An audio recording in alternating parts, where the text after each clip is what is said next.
La chance. Anton Tchekhov. À Yakov Petrovitch Polonsky. Près de la large route de la steppe, appelée la Grande Voie, un troupeau de moutons passait la nuit. Deux pâtres le gardaient. L'un, vieillard de près de 80 ans, édenté, le visage tremblotant, était couché à plat ventre, coude replié dans de poussiéreuses feuilles de plantain. L'autre, jeune garçon aux épais sourcils noirs, encore sans moustache, aux vêtements de cette simple étoupe dont on fait les sacs à bon marché, regardait, couché sur le dos, les mains posées sous la tête, regardait le ciel dans lequel, droit au-dessus de lui, s'éployait la voie lactée et somnolaient les étoiles. Les bergers n'étaient pas seuls. Dans l'ombre qui, à une toise de couvrait la route, se détachait en noir un cheval sellé, et près de lui s'appuyait à la selle un homme chaussé de hautes bottes à courte casaquine, apparemment un garde à cheval des maîtres. À en juger par sa silhouette immobile et droite, par ses manières, sa façon de se comporter avec son cheval et avec les pâtres, c'était un homme raisonnable, sérieux, sachant sa valeur. On discernait en lui, même dans l'obscurité, des restes de dressage militaire et cette expression de magnifique condescendance que l'on acquiert au contact quotidien des maîtres et des intendants. Le troupeau dormait. Sur le fond gris de l'aube, qui commençait déjà à envahir la partie orientale du ciel, on distinguait çà et là des silhouettes de moutons qui ne dormaient pas. Debout, tête baissée, ils pensaient à on ne sait quoi. Nés de la seule représentation de la vaste steppe et du ciel, des jours et des nuits, leurs idées traînantes, diffuses, les accablaient et les opprimaient sans doute même jusqu'à en perdre tout sentiment. Et maintenant, comme cloués au sol, ils ne remarquaient ni la présence d'un étranger, ni l'inquiétude des chiens. Dans l'air assoupi et figé planait le bruit monotone qui fait l'accompagnement inévitable de toute nuit d'été dans la steppe. Les grillons crissaient, sans trêve, les cailles margottaient. À 1 lieue du troupeau, dans le ravin que mouillait un ruisseau et où poussaient des saules, deux jeunes rossignols sifflaient nonchalamment. Le garde à cheval s'était arrêté là pour demander du feu au berger. Il avait allumé sa pipe en silence et l'avait fumée toute. Puis, sans dire un mot, il s'était appuyé à sa selle et s'était mis à songer. Plongé dans ses pensées, le jeune pâtre, sans faire aucune attention à lui, continua à rester couché et à regarder le ciel. Le vieux, ayant examiné longtemps le garde, lui demanda « N'es-tu pas Pantelei, de la propriété Makarov ?»« Lui-même, répondit le garde. « Ah oui, je le vois. Je ne t'avais pas reconnu. Tu seras riche. D'où Dieu t'amène-t-il ? De la parcelle de Kovili. C'est loin. Vous louez du terrain à la communauté paysanne ? À elle et à d'autres. Nous en donnons à ferme et en louons comme terrain maraîcher. À proprement parler, je vais au moulin. Un chien de berger, grand et vieux, à longs poils, d'un blanc sale, avec des touffes aux yeux et au nez, qui voulait paraître indifférent à la présence d'un étranger et avait fait paisiblement 2 ou 3 fois le tour du cheval, se jeta tout à coup par derrière sur le garde avec un aboiement sénile, rauque et méchant. Les autres chiens, n'y résistant plus, bondirent eux aussi de leur place. « La paix, maudit !» cria le vieux se soulevant sur un coude. « Puisses-tu crever, créature du diable !» Quand les chiens se furent tus, le vieux reprit sa pose d'auparavant et dit d'une voix tranquille. À Kovili, le jour même de l'ascension, Yefim Jmenia est mort. Mais il ne faut pas dire ça la nuit. C'est un péché de juger des gens pareils. Mais c'est un diable de vieux. Tu as dû en entendre parler ? Non, pas entendu. Yefim Jmenia, l'oncle du maréchal Ferrand Stiopka. Tout le district le connaît. Oh oui, c'était un diable de vieux. Je le connaissais depuis une 60aine d'années. Depuis le temps où l'on amena en char de Taganrog, à Moscou, le tsar Alexandre, celui qui avait chassé les Français. Nous étions allés ensemble voir passer le tsar, et de ce temps-là, la grande voie ne tirait pas jusqu'à Bakhmout. Elle allait d'Essaoulovo à Goroditché. Et, là où est maintenant Kovili, il y avait des nids d'outardes, à chaque pas un nid. Je remarquai alors que Jmenia avait vendu son âme et que la force impure était en lui. Je juge comme ça que si un homme de condition moudjik se tait tout le temps, s'occupe d'affaires de vieilles femmes, fait en sorte de vivre seul, il n'y a rien en cela de bon. Et dès sa jeunesse, Yefimka se taisait toujours, vous regardait de travers, semblait bouder et se gonfler comme un coq devant une poule. Ce n'était pas son genre d'aller à l'église, de se promener dans la rue avec les garçons ou d'aller au cabaret. Le plus souvent, il restait assis tout seul, ou jabotait avec des vieilles. Étant encore jeune, il se louait déjà pour garder les ruches ou les champs de pastèques. Quand les braves gens venaient dans ses melonnières, il arrivait que les melons et ses pastèques sifflaient. Une fois, il pêcha devant des gens un brochet, et ce brochet se mit à éclater de rire. Comme ça. Oh oh oh ! Ça arrive, dit Pantelei. Le jeune berger se retourna sur le flanc et regarda fixement le vieux, en relevant ses sourcils noirs. Tu as entendu des pastèques siffler ? Demanda-t-il. En avoir entendu, je n'en ai pas entendu. Dieu m'a épargné ça, soupira le vieux. C'est des gens qui me l'ont dit. Il n'y a là rien d'ébahissant. Si le malin le veut, il sifflera même dans une pierre. Chez nous, avant l'abolition du servage, un rocher a sifflé 3 jours et 3 nuits. Je l'ai entendu en personne. Le brochet a éclaté de rire parce que, au lieu d'un brochet, c'était un démon que Jmenia avait attrapé. Le vieux, se souvenant de quelque chose, se dressa vite sur ses genoux, et, se recroquevillant comme s'il avait froid, enfonça nerveusement ses mains dans ses manches. Il nasia vite à la façon des paysannes. « Sauve-nous, Seigneur, et aie pitié de nous !» Un jour, je suivais la berge de Novopavlovka, il allait faire de l'orage, et il y avait une de ces tempêtes, telle que notre mère, la reine des cieux, nous en préserve. Je file aussi vite que je peux, et voilà que du milieu d'un buisson d'aubépines au bord du chemin, les aubépines étaient alors en fleurs, sort un bœuf blanc. Je me dis, à qui peut être ce bœuf? Quelle mauvaise force l'amène ici? Le bœuf avance, remue la queue et meugle. Meuh, meuh. Seulement, voyez-vous, mes vieux, je le suis. Je le rattrape, je m'approche tout près de lui, et je m'aperçois que ce n'était pas un bœuf, mais Jmenia. Saint, saint, saint. Je fis le signe de croix, et le bœuf me regarde et bredouille des lèvres, les boules de ses yeux ressorties. Ce que j'ai été effrayé. Nous marchâmes côte à côte. J'avais peur de lui dire un mot. Le tonnerre gronde, les éclairs labourent le ciel, les roseaux se courbent vers l'eau. Tout à coup, que Dieu me punisse, mes frères, et que je meure sans repentir. Un lièvre traverse le chemin. Il court, s'arrête et dit d'une voix humaine. « Bonjour, Moudjik !»« Ah bah, maudit !» cria le vieux au chien à long poil qui tournait à nouveau autour du cheval. « Ah, puisses-tu crever !»« Ça arrive, dit le garde, toujours appuyé à sa selle sans bouger.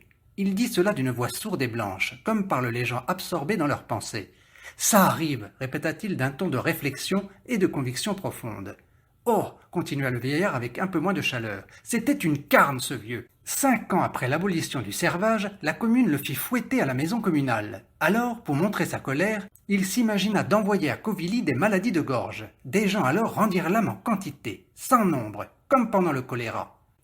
Comment s'y prit-il, demanda le jeune pâtre après un peu de silence, pour envoyer cette maladie? Bien simple. Comment? Il ne faut pas pour cela beaucoup d'adresse quand on a le désir. Jmenia faisait mourir les gens par la graisse de vipère, et c'est un si bon moyen que ce n'est même pas de la graisse touchée que l'on meurt. On meurt à la simple odeur.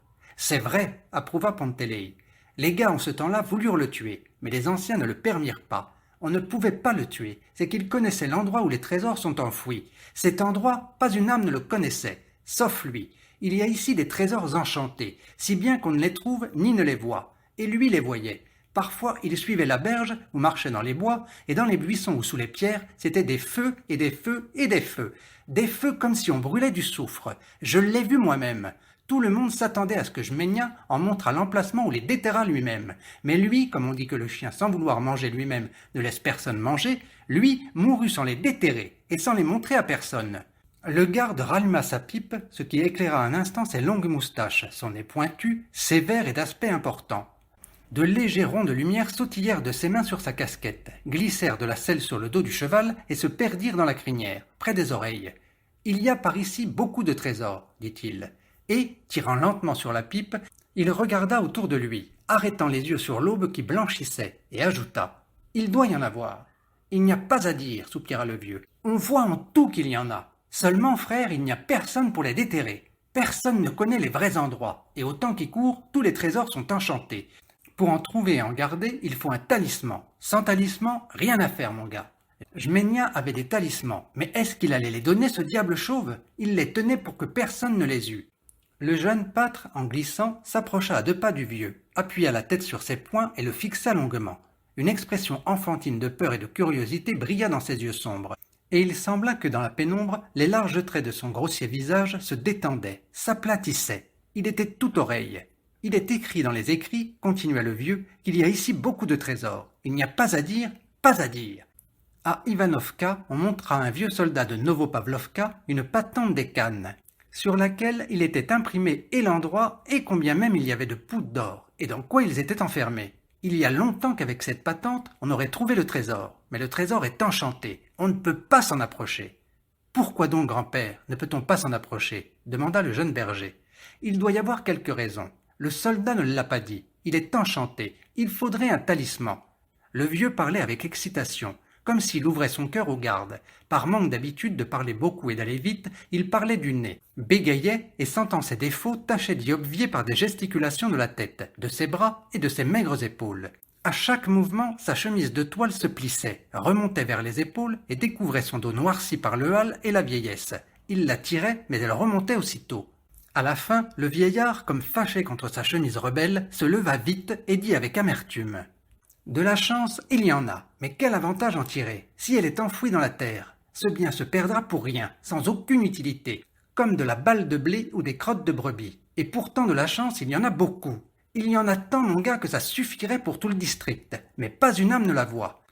Les gens attendront que les seigneurs la déterrent ou que le gouvernement la confisque. Les nobles ont déjà commencé à fouiller les mottes. Ils ont flairé le coup. Ils sont jaloux de la chance des paysans et le gouvernement lui aussi a ses idées. Il est écrit dans les lois que si un moudjik trouve un trésor, il doit le présenter aux autorités. Et puis alors, compte-y, tu ne l'auras pas.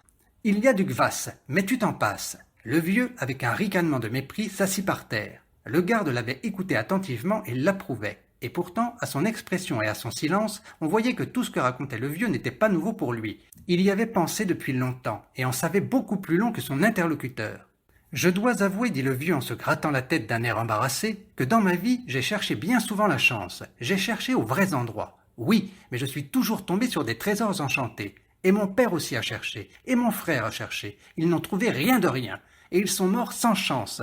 Un moine découvrit à mon frère Ilia, Dieu ait son âme, qu'à un endroit dans la citadelle de Taganrog, sous 3 pierres, se trouve un trésor, et que ce trésor est enchanté. À cette époque, je m'en souviens, c'était en 1838. Un Arménien vivait dans la grotte de Matveyevo et vendait des talismans.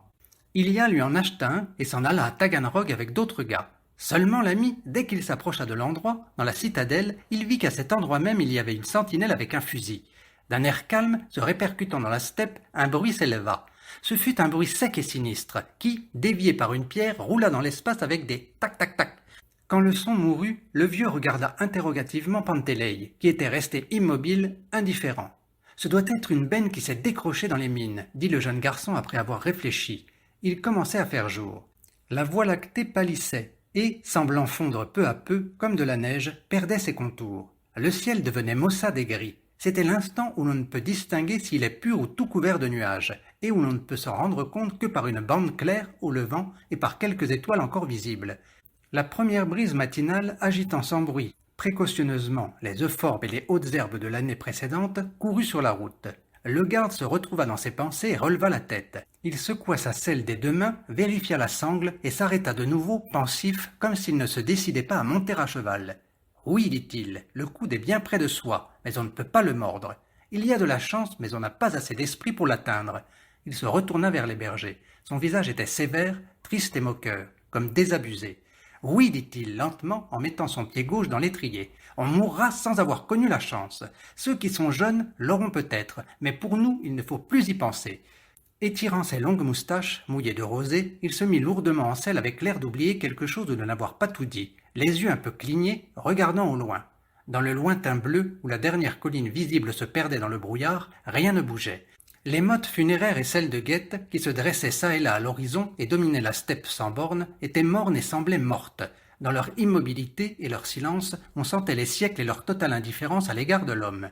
Il passera encore 1000 ans, des milliards d'hommes mourront, les mottes, comme elles étaient, resteront debout, sans aucun regret des morts, sans aucun intérêt pour les vivants. Et nulle âme ne saura pourquoi elles sont ici et quels secrets de la steppe elles gardent sous leur masse.